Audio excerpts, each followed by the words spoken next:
can't afford to eat, we can't afford to heat our homes, but we're going to have a good time. We're going to have a good day today. That's what we're here for. The gap between the rich and poor in the UK is at an all-time high. A staggering 6 in 10 low-income households are not able to afford an unexpected expense. Over half are in arrears.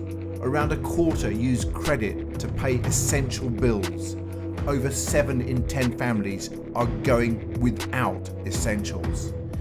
Yet the UK government has just spent an estimated £250 million of taxpayers' money to celebrate a billionaire's promotion to the top job. But is it money well spent? And how good are the environmental credentials of the new self-styled Green King?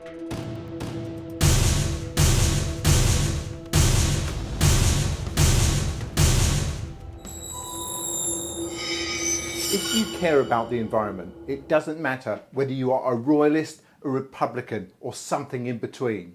Today I'm going to list 10 things you probably didn't know about King Charles III and the environment. Regrettably though, I need to start with this. Just days before the coronation, we saw the passage of new legislation that has effectively outlawed peaceful protest in this country. The very cornerstone of a free and democratic society. Letters were sent to anti-monarchists and crucially also to environmentalists by the Home Office, warning them of the severe consequences they could face if they dared to exercise their right to dissent during the coronation. And indeed, many people were actually arrested on the day. Many merely on suspicion that they might exercise their right to peaceful protest. This is essentially thought crime and got through Parliament by royal assent just days before the coronation. Think about that, royal assent just days before the coronation. So for all the King's good work, we really need to question the priorities of a monarch that is willing to suppress peaceful protest in order to maintain a facade of unity and support for his promotion party whilst planet Earth faces an existential crisis.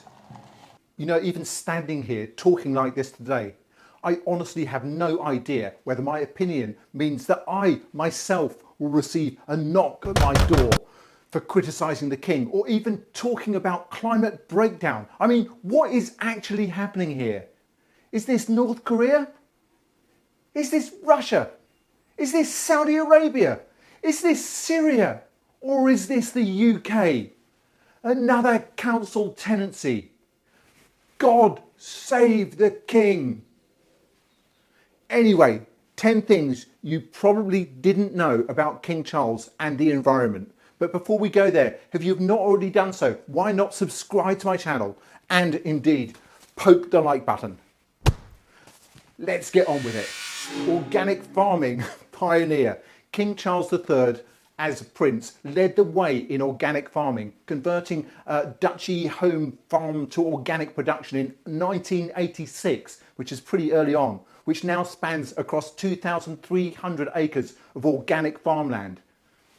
So, pretty good. But organic farming pioneer? King Charles may be an organic farming enthusiast, but let's be real, it's not like he's out there in his wellies ploughing the fields himself. But anyway, okay, number 2, saving the rainforests. The Prince's Rainforest Project, founded in 2007, has worked with governments and businesses worldwide to preserve our planet's vital tropical rainforests, which store 250 billion tonnes of carbon. But saving the rainforest? King Charles? Rainforest conservation efforts are admirable, but it's a bit paradoxical that he still flies around the world on royal tours, contributing to the very carbon emissions he's trying to mitigate. So number 3, sustainable living champion. Through the Prince's Foundation, King Charles promotes sustainable urbanism, heritage-led regeneration and environmental education, inspiring over 100,000 people through its educational programs. But really, sustainable living champion? It's quite ironic considering his residences like Buckingham Palace and Clarence House. They're hardly paragons of energy efficiency, are they? But anyway, number 4, climate change advocate. King Charles has used his platform to draw attention to climate change, urging world leaders to take action and reduce greenhouse gas emissions. Yet his own carbon footprint, including his use of private jets and helicopters, is hardly in line with his preached principles. 5, is it 5? Electric vehicles, electric vehicle supporter. King Charles has electrified his personal vehicle fleet, including a retrofitted Aston Martin and a Jaguar I-Pace, setting an example for sustainable transportation. So King Charles is an electric vehicle fan, but let's face it, it's not like he ever has to worry about finding a charging station on a long road trip. And how many cars has he actually got? And how many does one man need? It's not like he has to drive to the 7-Eleven in the middle of the night because Camilla has run out of rolling tobacco.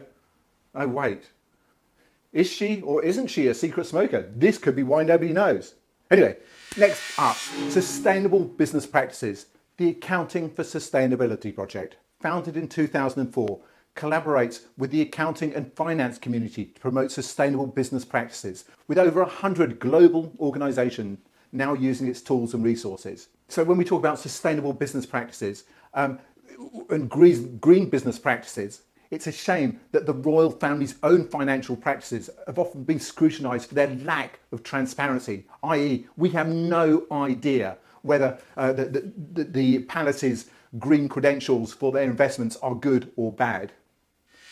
Anyway, let's move on. International Sustainability Unit, launched in 2010. The International Sustainability Unit, now part of the Prince's Foundation, worked on global challenges like deforestation and overfishing, contributing to sustainable development. So the unit is a commendable initiative, but it's a bit hard to reconcile with the numerous reports about his excessive personal consumption, from his wardrobe to his residences.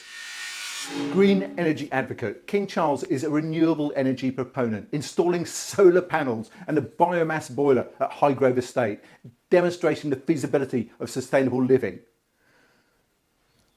The King Charles might have installed solar panels at Highgrove. I wonder who paid for them. I'm still trying to get a grant for mine. But anyway, considering the size and energy usage of his numerous residences, it's a drop in the ocean of what could be done.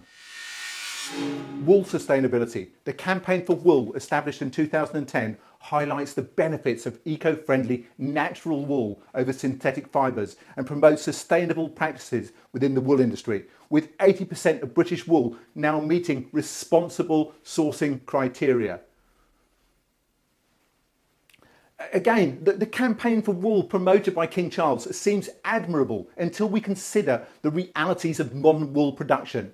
The sheep breeds we rely on for wool have been selectively bred to produce unnaturally large amounts of it, leading to numerous health issues for the animals.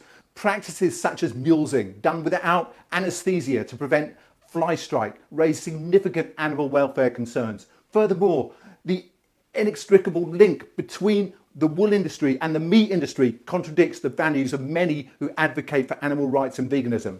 It appears contradictory for King Charles to support an industry that, in its current mainstream form, contributes to animal suffering and exploitation.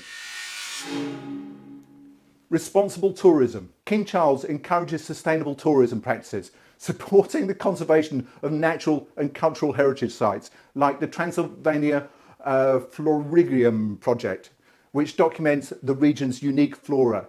Responsible tourism. King Charles may advocate for responsible tourism, but it's a bit ironic considering his own travel habits, often involving large entourages, private jets and luxury accommodation, hardly constitutes sustainable travel.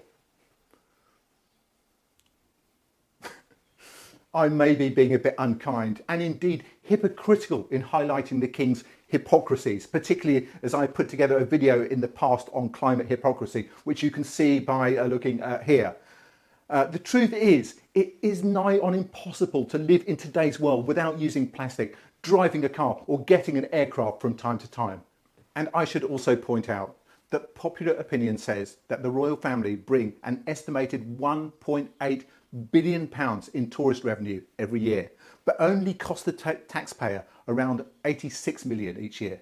So to the taxpayer, that's a pretty good return on investment to fund a dysfunctional family that if they were born with a plastic spoon in their mouths on a South London housing estate instead of diamond encrusted silver spoons within the opulent walls of Buckingham Palace, at least one of them would be behind bars by now, and the remainder shunned by association by the same people that now adore them.